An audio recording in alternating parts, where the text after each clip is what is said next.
হাজার বছর ধরে আমি পথ হাঁটিতেছি পৃথিবীর পথে। সিংহল সমুদ্র থেকে নিশীথের অন্ধকারে মালয় সাগরে অনেক ঘুরেছি আমি। বিম্বিসার অশোকের ধূসর জগতে সেখানে ছিলাম আমি। আরো দূর অন্ধকারে বিদর্ভ নগরে আমি ক্লান্ত প্রাণে চারিদিকে জীবনের সমুদ্র সোপেন।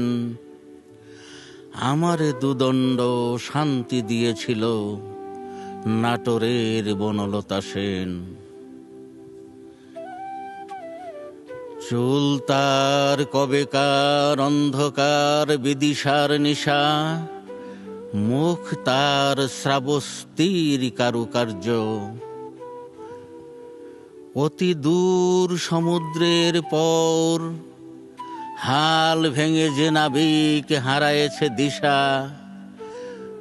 সবুজ ঘাসের দেশ যখন সে চোখে দেখে দারুচিনি দ্বীপের ভিতর, তেমনি দেখেছি তারে অন্ধকারে। বলেছে সে, এতদিন কোথায় ছিলেন? পাখির নীরের মতো চোখ তুলে নাটোরের বনলতা সেন। সমস্ত দিনের শেষে শিশিরের শব্দের মতো সন্ধ্যা আসে।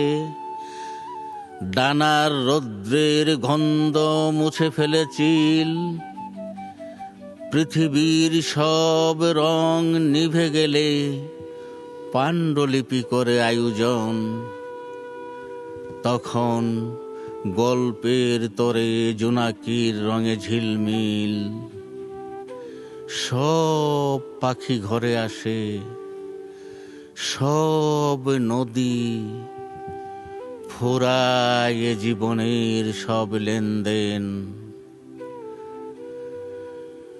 থাকে শুধু অন্ধকার, মুখোমুখি বসিবার বনলতা সেন।